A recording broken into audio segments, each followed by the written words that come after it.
민주당이 애도 기간이기 때문에 공개적인 충돌은 하고 있지 않습니다만 더불어민주당과 조국혁신당이 합당을 둘러싸고 신경전을 벌이는 모습입니다. 특히 후추 합당론을 놓고 논쟁이 벌어졌었죠.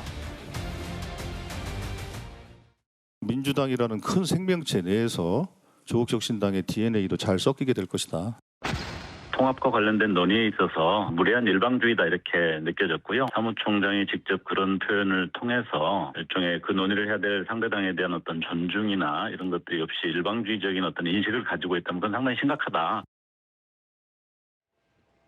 DNA 발언 때문에 좀 신경전이 있었던 것 같고요. 또 지방선거를 앞두고 합당 논의가 시작이 되다 보니까 약간의 좀 어떤 후보 확정들, 확실한 보장이 필요하다 이런 얘기들이 좀 내부에서 나오는 것 같아요. 김진욱 특보님, 이게 합당을 가로막는 것까지 될지는 모르겠습니다.만 조국혁신당이 좀 일찌감치 뭔가 요구사항을 내놓는 모습이거든요. 어떻게 보셨나요?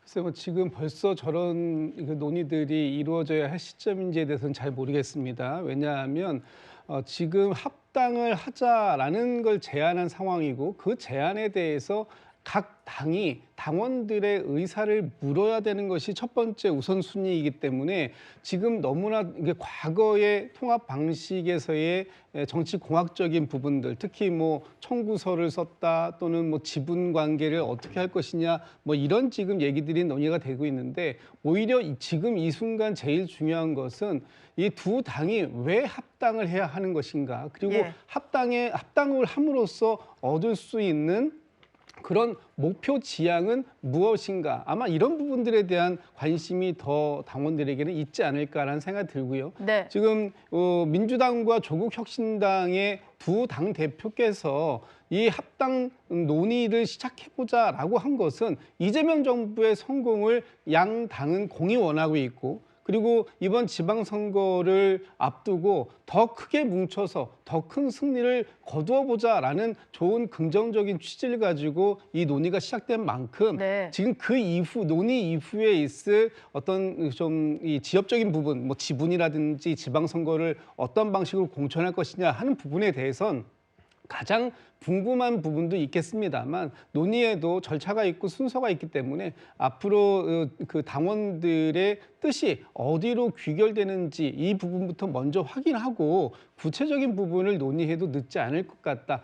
지금 오늘 방금 전에 저희가 이해찬 전 총리님에 대한 추모를 얘기하고 있는 이 와중에 이렇게 정쟁적인 요소가 될 수 있는 양당의 합당, 그리고 그 안에서 또 그 작은 이견이 마치 전체의 큰 이견인 것처럼 부풀려지는 이런 논의들은 당분간은 좀 자제하는 것이 어떨까 하는 제 개인적인 생각입니다. 예. 지금 이해찬 전 총리 장례 절차가 진행 중이기 때문에 공개적인 목소리는 없습니다만 정혁진 변호사님, 민주당 내부도 갈등이 완전히 가라앉은 건 아니잖아요. 일단 합당을 하려면요, 명분이 필요하지 않겠습니까? 그런데 지금은 단순한 명분 외에 뭐가 있냐면 선거를 앞두고 있잖아요. 그렇게 되면 정당 입장에서는 단순히 추상적인 명분 싸움에 더해가지고 구체적인 이해관계가 붙어 있는 거 아니겠습니까? 그러니까 합당하면 누군가한테는 유리하겠지만 누군가한테는 불리하지 않겠습니까? 제가 봤을 때 제일 불리한 사람들은 누구겠는가? 조국혁신당이 아니잖아요. 민주당에서 공천받고 출마하려고 한 사람 아니겠습니까? 지금 같은 분위기에서 웬만하면 물론 다 자기 입장에서 생각하니까 내가 민주당 공천받으면 될 게 거의 확실시 된다라고 생각하는 사람들이 TK나 몇 군데 빼놓고는 굉장히 많을 텐데 그런데 합당돼가지고 내가 공천 못 받고 조국혁신당 측에서 공천을 받게 되면 그건 반발을 할 수밖에 없잖아요. 더군다나 이거는 단순한 지방선거만의 문제가 아니지 않습니까? 지방선거 뒤에 당권과도 관련되어 있는 것이 아닌가, 다들 그렇게 의심을 하고 있기 때문에 그렇기 때문에 보통 때보다 훨씬 더 강한 그러한 반발이 있을 수밖에 없다. 저는 개인적으로 그런 생각이 들고요. 그렇기 때문에 과연 지방선거를 앞두고 조국혁신당과 합당이 가능하겠는가? 저는 상당히 회의적으로 봅니다. 다음 주가 되면 이제 장례 절차도 다 끝나고 또 어떤 목소리가 나올지 모르겠습니다. 저희가 스케줄을 좀 정리해봤는데요. 6월 지방선거까지 얼마 안 남았습니다. 그러다 보니까요. 3월 이제 공직자 사퇴 시한이 3월 5일인데요. 이 전까지 뭔가 합당 논의가 끝나지 않으면 아예 무산될 수 있다 이런 전망이 있는 것 같아요. 이동학 전 최고위원님, 저희가 이거 달력 알맞게 잘 그린 거 맞나요? 네, 맞습니다. 일단은 가장 중요한 게 뭐 아까 말씀 주셨지만 가치와 철학 그리고 합쳤을 때 서로의 시너지가 굉장히 중요합니다. 그런데 디테일하게 이제 이야기가 들어가면 예컨대 지금 양 당에는 각자의 당직자들도 존재하고요. 특히나 이제 지방선거다 보니까 당연히 선거를 준비하는 사람들이 굉장히 많을 수가 있겠죠. 이제 그런 부분들이 어떻게 정리될 거냐?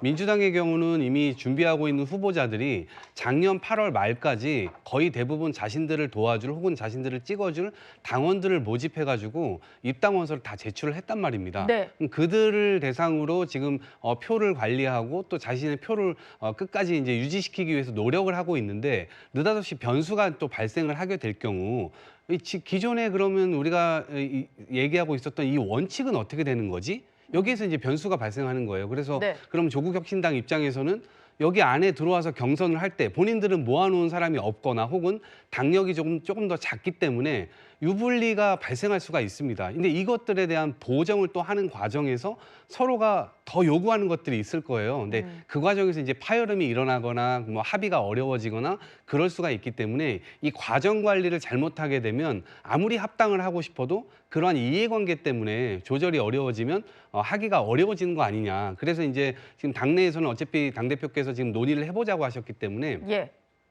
반대 입장을 가진 사람도 있고 찬성 입장을 가진 사람도 있고 또는 찬성하지만 시기적으로 왜 지금이어야 되냐. 내년도에 평화로운 시기에 한번 해보자. 이렇게 이제 주장을 하고 나오시는 분들도 계신데 아마 이런 논의 과정 속에서 이런저런 이야기들이 나오면서 어떻게 정리되느냐에 따라서 저런 달력이 과연 지켜질 수 있을지 없을지가 좀 드러날 수 있을 것 같습니다. 합당 관련된 논쟁이 한창인 가운데 방송인 김어준 씨가 김민석 국무총리를 차기 서울시장 후보 지지율 여론조사에서 빼달라 이런 총질의 요청을 사실상 거부했습니다. 두 사람의 목소리를 차례대로 들어보시죠. 서울시장에 나갈 의사가 없어서 여론조사 같은 데 포함시키지 않았으면 좋겠다는 게 누차 했던 이야기인데 그게 또 그런 경우가 있어서 이제 더 이상 안 했으면 좋겠다 하는 차원에서 이야기한 거고요.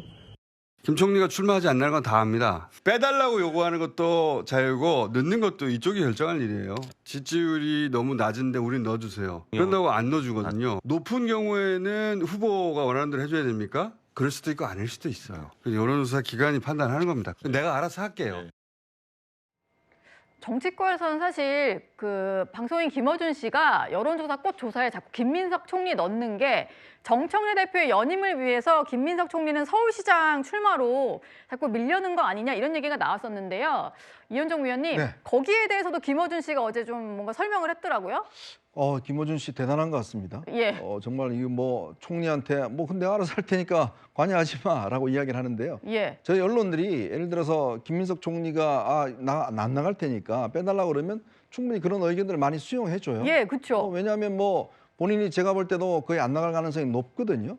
왜냐하면 자꾸 이게 넣게 되면 총리직을 수행하기가 좀 어렵고 그냥 논란이 되니까 그렇습니다. 자, 그런데 더군다나 김어준 씨가 이거는 내가 알아서 할 테니까 알아서 하라는 것은 여권 내에서 내가 당신보다 높아, 힘이 더 있어 라고 하는 저는 과시가 아닌가라는 느낌이 딱 들 정도예요. 총리가 2인자 아닌가요? 우리나라에? 그러니까요. 2인자인데 그건 형식적이고 내가 2인자야라고 하는 그런 선언이 아닌가. 참 이게 글쎄요. 뭐 얼마나 대단한지 모르겠습니다만 이 김어준 씨가 본인이 유튜브를 하면서 여론조사 꽃이라고 하는 또 기관도 운영을 하고 있습니다. 자, 그러다 보니 이게 이제 오해를 받는 거죠. 왜냐하면 어떤 정치적인 어떤 상황에 따라서 뭔가 여론조사를 이용하는 게 아닌가라는 여러 어떤 오해를 받을 수가 있는 거거든요. 저 같으면 안 하겠습니다. 근데 이걸 자꾸 하는 이유가 뭔가 본인이 역할을 하고 또 이제 시도지사 같은 경우도 지금 거기서 계속 여론조사를 하잖아요. 그걸 또 자기 임의대로 방송을 하고 특히 김어준 씨는 정청래 대표와는 각별한 사이인 거는 뭐 다 아는 사이 아니겠습니까? 그럼에도 지금 김민석 총리에 대해서 계속 하겠다는 이야기는 아니 안 나간다는데 본인이 그러니까 안 나간다는데 자꾸 하면 왜 할까요? 이게 뭔가 오해를 불러일으킬 수 있죠. 즉 당대표 쪽으로 나가는 것보다는 이쪽으로 계속 뭔가 해서 사실상 정청래 대표의 단독 플레이로 8월 달에 전당대회에 나갈 수 있도록 하는 그런 자락 깔기가 아닌가. 그런 오해를 받을 수 있는데 오해를 받을 수 있는 일을 굳이 하는 이유는 자신감이 있다는 거겠죠. 예. 당내에서도 비판이 좀 나오는 것 같습니다. 장철민 의원 같은 경우는요. 김어준 씨가 만약에 정치적인 의도를 가지고 여론조사를 한다면 이건 위험하다라고 오늘 라디오에서 얘기를 했는데요. 이동학 전 최고위원, 이런 생각을 가진 민주당 의원들도 꽤 있으신 것 같아요. 그럴 수 있는 것 같습니다. 왜냐하면 저하고도 이야기를 나누는 과정에서 네. 이게 왜 그러냐면 국무총리의 경우는 지금 서울시장을 안 나겠다고 여러 차례 공언을 했습니다. 여론조사에서도 빼달라고 했어요. 네. 그러니까 그거를 여론조사 업체만 알고 있는 게 아니라 수많은 지지자들도 알고 있습니다. 그럼 여론조사 할 때 이러한 이 문항에 들어갔을 경우 이 사람 이거 안 나온다고 했는데 그럼 우리가 찍을 필요가 없지 하고선 자체적으로 제외를 해버리고 지금 이 투표 결과가 나오면 네. 이제 굉장히 낮은 수치가 나오게 될 거 아닙니까? 네. 그랬을 경우 이걸 공표했을 때 표를 이 정도밖에 못 받네? 이렇게 해서 후보자 혹은 어느 지위에 올라갈 때 이 사람은 굉장히 약하게 보이게 만드는 효과가 있는 거예요. 네. 그러니까 김 총리님 입장에서는 이 부분이 좀 불쾌할 수 있겠다라는 생각이 들고 여론조사 업체도 사실 저희들하고 굉장히 가깝게 지내고 있는 업체라는 건 세상이 다 아는 일이잖아요. 네. 굳이 우리들 내부에서 이러한 분쟁을 만들 이유가 있겠는가라는 생각이 들어서 여론조사 업체에서는 이것을 요청을 하고 있으니 그걸 빼주는 게 맞겠다 이런 생각이 듭니다. 예. 알겠습니다. 오늘의 2위까지 확인을 해봤습니다. 이번에는 시청자 여러분들이 보내주신 댓글을 공개하겠습니다. 네, 사과한다 해도 잘못을 되돌릴 순 없다. 좀 뒤늦게 입장을 낸 차은우 씨에 대한 댓글이셨고요.